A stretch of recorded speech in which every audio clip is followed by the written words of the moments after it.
Antonov AN-225 Mrija. Mrija significa en el idioma ucraniano sueño. Y de sueños que tiene la humanidad y de los ingenios que construimos va este vídeo, porque aunque parezca un avión más, es un avión muy especial. Es un superavión. De hecho, con alguna salvedad o matiz, es el avión más grande que la humanidad ha construido jamás y que ha estado operando en vuelo de una manera regular. Y en los últimos días, desgraciadamente, nos hemos topado con la noticia de que el único ejemplar que quedaba en funcionamiento, en servicio, ha sido destruido en la desgraciada guerra que estamos viviendo actualmente dentro de Ucrania y con Rusia. ¿Qué tal, queridos amigos? Bienvenidos a un nuevo viaje en el cascarón de nuez. Puede parecer a lo mejor excesivamente relamido o poético hablar en esos términos de un avión como un avión de ensueño, pero es que este avión es muy especial. Y si os quedáis conmigo en el vídeo os voy a demostrar por qué. Porque este avión ha visto pasar por delante suyo, o mejor dicho, encima suyo, encima de su lomo, muchas de las cosas que caracterizan a la humanidad para bien en muchos casos y también para mal en muchos casos. Y siguiendo un poco la historia, la estela de este avión, uno se da cuenta de que puede seguir la historia misma de la humanidad en los últimos años, en las últimas décadas. Así que vamos a conocer exactamente qué es lo que hace este avión tan especial, aparte de su gigantesco e increíble tamaño, que aunque lo vais a ver en imágenes, cuesta realmente de asimilar. Ahora veréis alguna comparativa. Y en definitiva, por qué esta historia es una historia que verdaderamente merece ser contada, la historia del avión más grande que construyó el ser humano hasta la fecha.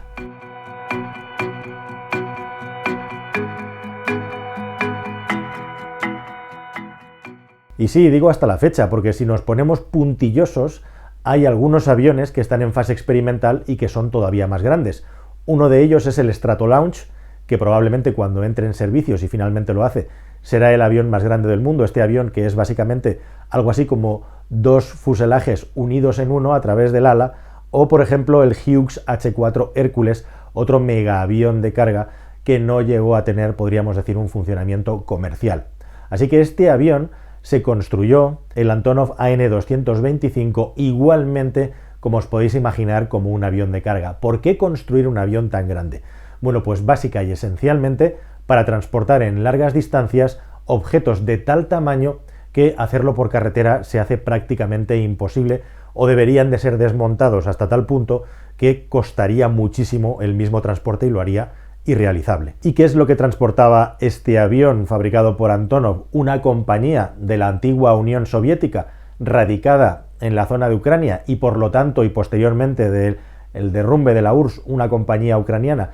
Bueno, pues es muy interesante porque el objetivo por el que fue desarrollado fue ni más ni menos que transportar cohetes, cualquier tipo de material aeroespacial de tamaño importante, incluidos satélites, por ejemplo, e igualmente también un transbordador espacial ruso denominado Buran, que tiene mucho que contar igualmente y que va a ser protagonista de este vídeo. Así que la Unión Soviética en sus últimos años quiere ponerse a la altura de los Estados Unidos en lo que se refiere a la carrera espacial. Siempre estuvo por delante de los Estados Unidos, o como mínimo a la misma altura, y en esta situación no podía ser menos. Y los rusos estaban preocupados por los transbordadores que estaban desarrollando y fabricando los Estados Unidos, así que se pusieron manos a la obra para fabricar su propio transbordador, pero igualmente también el asunto espacial cada vez tenía más importancia y hacía falta que Rusia tuviera sus propios sistemas de satélite, transbordadores, etc. Y como digo, cohetes incluidos, este avión tenía la misión de justamente poderlos transportar, poder transportar unas cargas enormes, unas cargas inmensas y tener un tamaño tal que fuera, como era, capaz de transportar objetos de hasta 70 metros de longitud. No se partió de una hoja en blanco. Realmente lo que se hizo fue utilizar uno de los aviones de carga, que es una especialidad que ha tenido Antonov durante toda su vida, más importantes que había, el AN-124, y ampliarlo, convertirlo en un avión XXXL a partir del AN-124. Y para eso, en los cuatro costados del avión, se agrandó su tamaño, el fuselaje. Especialmente llamativo es el asunto de las alas, que tuvieron que alargarse para poder alojar un motor extra por cada lado. En total, este avión tenía, hasta hace escasos días, 6 motores de la marca Ivchenko modelo Progress D18T. Un avión que el récord Guinness certificó que poseía 240 récords pues relacionados con todas las características de tamaño, de capacidad de transporte, de peso, de potencia, un auténtico escaparate tecnológico igualmente, que era capaz de levantar nada menos que 240 toneladas de peso máximo, 240.000 kilos, y que en el vuelo más pesado que hizo llegó a levantar 190.000 kilos. Estamos hablando de la carga para ser transportada, porque el peso máximo que el avión estaba capacitado para volar, para levantar, incluyendo su propio peso, que es mucho, era nada menos que de 640 toneladas. Aparte del tamaño gigantesco y del hecho de llevar 6 motores en las alas, otra de las características fundamentales y principales de este avión es que, lógicamente, para aguantar todo este peso había que desarrollar un tren de aterrizaje especial. Y el tren de aterrizaje de la AN-224 tiene nada menos que 32 ruedas que tienen la obligación de poner en tierra esta bestia.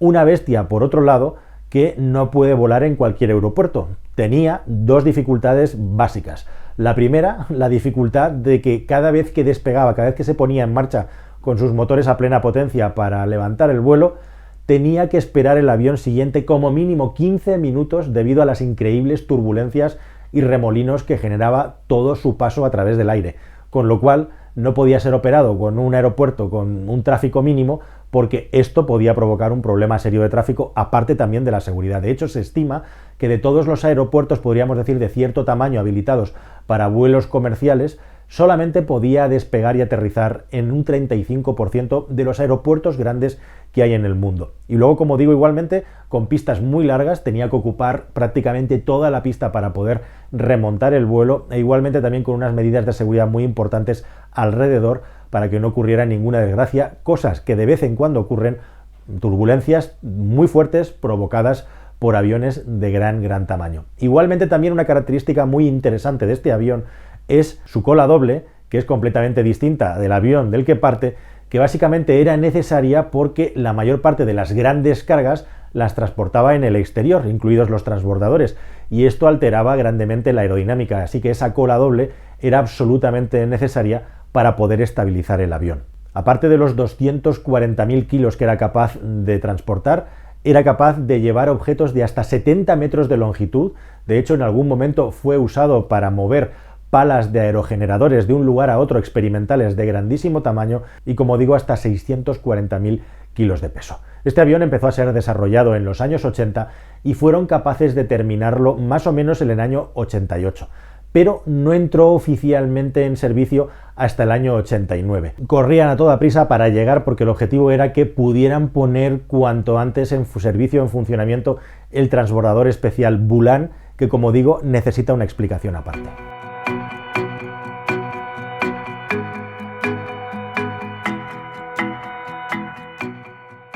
Corre el año 75, cuando comienza la carrera espacial de los transbordadores, y los Estados Unidos con la NASA están trabajando en su propio modelo.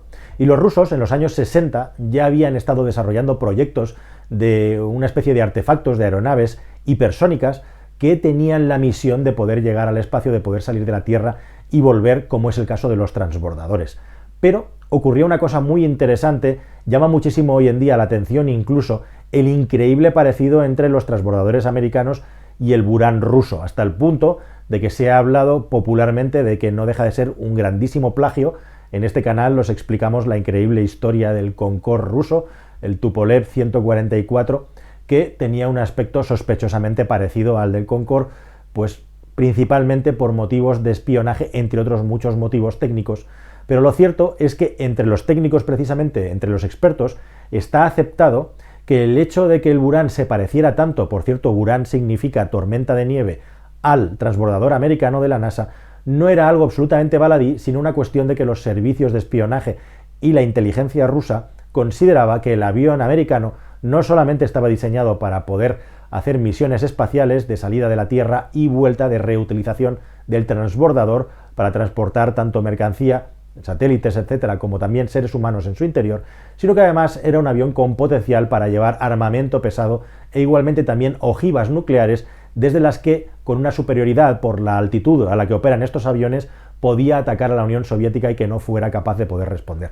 Así que, a regañadientes, los técnicos que desarrollaban el Buran, que estaban trabajando en su propia solución, tuvieron que aceptar que el diseño del avión tuviera las características como mínimo para que estuviera al nivel del transbordador americano en esta política, en esta dinámica en la Guerra Fría, en la que cuando el enemigo creaba algo nuevo, el otro se tenía que poner como mínimo a la altura para que continuara habiendo ese equilibrio de fuerzas que caracterizó a toda esa Guerra Fría, que es como se denomina precisamente por eso. Así que, como digo, aunque estéticamente los dos aviones son extremadamente parecidos, el avión ruso tenía su propia tecnología y más allá del parecido físico, había muchas diferencias en sus tripas y en el interior. Así que, como digo, no llegó a tiempo el desarrollo para el primer vuelo de prueba del Buran y los rusos tuvieron que utilizar unos bombarderos gigantescos adaptados igualmente para poderlo transportar en primera instancia. El Antonov era un avión mucho más apropiado y mucho más versátil para llevar grandes cargas y solo una vez se utilizaron aviones militares especiales para transportar el Buran. Y finalmente, este proyecto, el del Buran, igualmente cayó en desgracia con la caída igualmente de la Unión Soviética y hablando de caer, solamente se fabricaron 2 unidades completas. Una sirvió de prototipo para hacer planeos y para hacer ensayos a altas altitudes y la segunda unidad, la operativa, que solo hizo un vuelo real con varias órbitas a la Tierra y vuelta reentrada sin tripulación, lo cual fue absolutamente un exitazo, por supuesto, acabó terminando en un hangar y el proyecto y el programa espacial de transbordadores rusos se aparcó de una manera absolutamente prematura, algo que también, como os he contado, le pasó al Tu-144. Y si esto ya es caer en el olvido, qué peor destino, qué peor final para el Buran que el hecho de que la unidad operativa principal en el año 2002 sufrió el accidente de que le cayó encima el techo en el que estaba guardado, pues porque era un techo de un hangar que estaba en mal estado. Pero todavía se conserva la unidad prototipo experimental, la anterior, que además compró un museo en Alemania, el Museo Técnico de Speyer, que cualquiera que pueda ir y visitarlo va a poder admirar el Buran y las dimensiones impresionantes de este avión. Ahí tenéis unas imágenes de cuando llegó, la expectativa que levantó y, como digo, todavía puede ser visto en ese museo en Alemania. Así que si viendo esas imágenes os parece grande, mirad cuál es el tamaño, cuál es la proporción subido a la joroba del AN-225.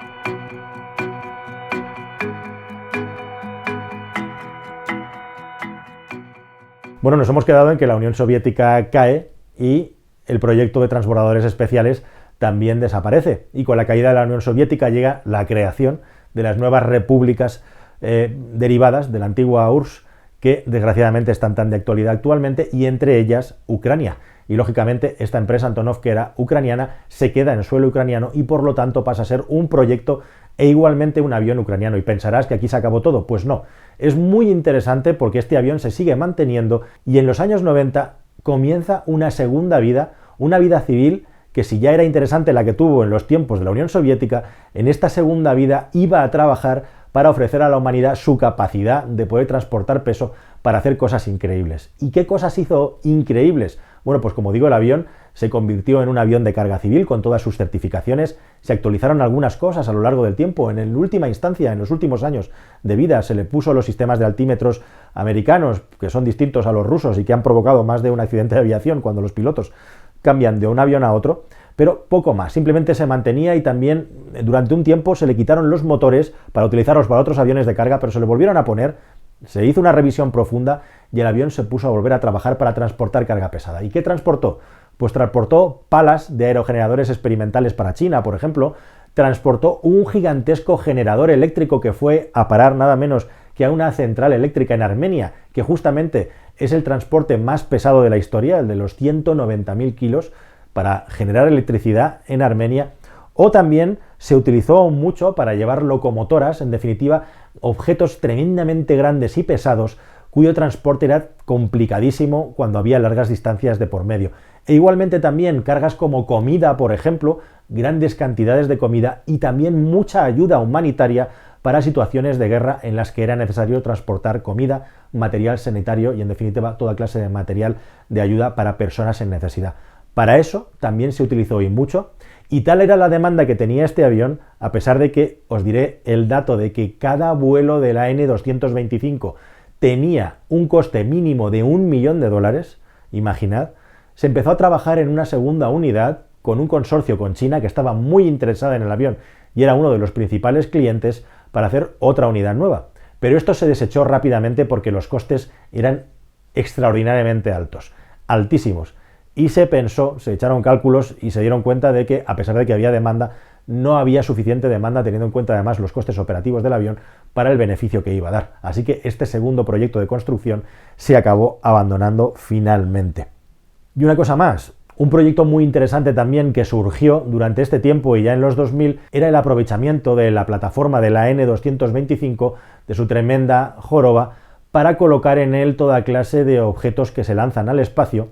Tenéis que saber que el mayor coste energético y las mayores dificultades para lanzar cualquier objeto al espacio son más o menos los 10 primeros kilómetros, que es donde más resistencia del viento hay que vencer. Si conseguimos llegar a una altitud de ese tipo o superior, tenemos mucho menos rozamiento del aire y mucho menos aire, y por lo tanto hace falta mucha menos energía para lanzar cosas al espacio. Así que se preparó, se empezó a proponer la utilización de la N225 como una plataforma volante para poder lanzar desde ahí satélites y toda clase de artefactos que hiciera falta al espacio. Y hasta ahí llegamos a nuestros días en el año 2022, en el que el avión está estacionado en un hangar en el aeropuerto de Gostomel, en Ucrania, y desgraciadamente en esta guerra que acaba de iniciarse, un bombardeo ruso, un ataque a ese aeropuerto, directamente hace que se derrumbe parte del hangar, y aunque las primeras informaciones transmitían optimismo en el sentido de que parecía que los daños habían sido mínimos, la poca información que va llegando, que va a cuentagotas, e información gráfica visual hay poquísima, también el testimonio de algún piloto, indica que definitivamente ese avión ha sido destruido. Paradójicamente, el avión que sirvió a la humanidad para acercarse al espacio, para mover objetos extraordinarios que creamos e igualmente también para ayudar a la humanidad cuando hacía falta, ha acabado siendo derruido por un bombardeo, por una guerra. Como lo decía al principio, el ser humano siempre capaz de lo mejor y de lo peor. Y aquí se acaba, de momento, la vida de la N225. Prácticamente es imposible que se vuelva a fabricar, que vuelva a existir. Quizá algún día se fabrique una aeronave de este tipo, igual o más grande, pero jamás será este artefacto que comenzó en la URSS, que acabó en una de las exrepúblicas soviéticas y que terminó siendo destruido por el imperio de Rusia, es decir, por el imperio que siempre controló la Unión de las Repúblicas Socialistas Soviéticas. Principio y fin dentro del mismo entorno, de una manera trágica como la que estamos viviendo ahora mismo. Nada más, queridos amigos, espero que esta historia, que este viaje, este vuelo en la N225 os haya gustado y os haya parecido interesante. Si es así, suscribíos. Si acaso algún día hablamos mucho más del transbordador ruso y de sus detalles, y nos vemos en un próximo vídeo aquí en el Cascarón de Nuez. Hasta el siguiente, amigos. Muchas gracias. Adiós.